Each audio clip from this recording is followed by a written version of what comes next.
Les podcasts du Figaro. Contre l'influence grandissante de Musk, que peut faire l'UE ? Il y a également dans la loi la possibilité d'interdiction. Donc on est maintenant équipé, il faut faire appliquer cette loi.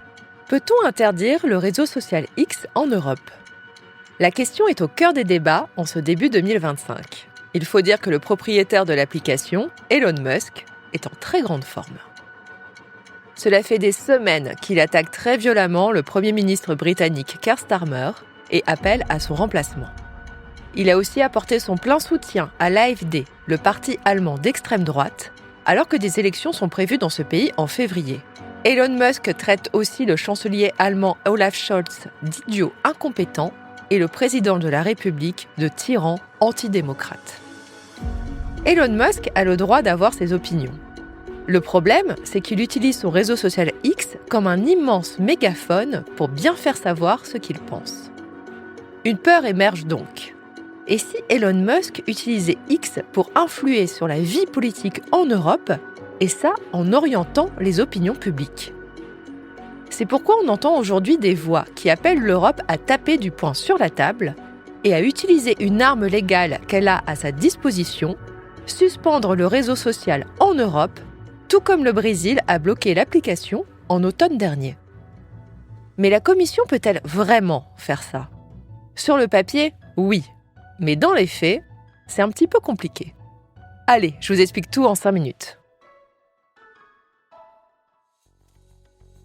L'Union européenne a adopté fin 2022 une loi très importante pour les réseaux sociaux, le Digital Services Act ou DSA. J'avais consacré tout un épisode de Question Tech à ces règlements, n'hésitez pas à l'écouter. Pour résumer, le DSA oblige les éditeurs des plus grands réseaux sociaux à rendre leurs services sûrs pour les internautes européens. On ne leur dit pas « vous devez censurer ces publications ».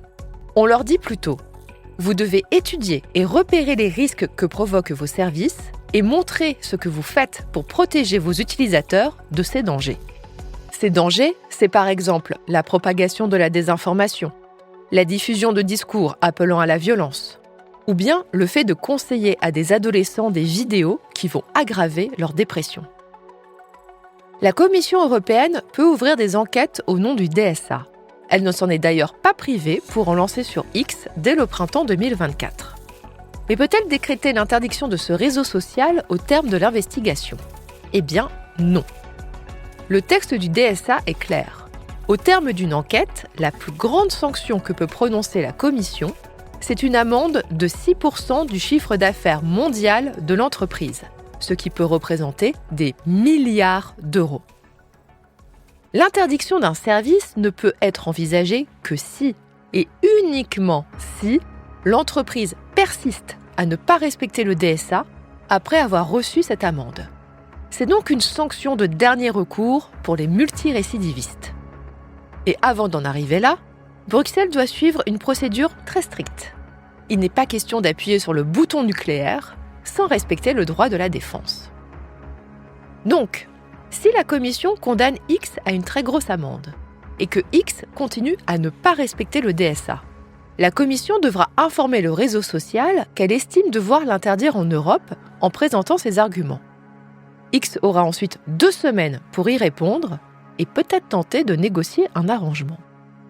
Si la Commission ne change pas d'avis, elle devra se tourner vers la justice pour obtenir une ordonnance de suspension de X. Cette dernière sera transmise aux opérateurs télécoms qui couperont l'accès à ce réseau social en Europe. Cette suspension de X sera temporaire et renouvelable. Les services pourront revenir en ligne si le réseau change ses pratiques. C'est d'ailleurs exactement ce qui s'est passé au Brésil. Après 1 mois de suspension, X s'est plié aux demandes de la justice brésilienne. Bref, vous l'aurez compris, la présidente de la Commission européenne, Ursula von der Leyen, ne pourra pas débrancher le réseau social du jour au lendemain. La procédure est longue, elle respecte le droit, mais elle a le mérite d'exister. L'interdiction d'un service en Europe, c'est un peu la politique de dissuasion nucléaire du DSA. Les réseaux sociaux savent que ce bouton atomique existe, et ils savent qu'il peut être dévastateur pour leurs affaires. Ils ont donc tout intérêt à ce que l'Europe n'ait pas envie d'appuyer dessus.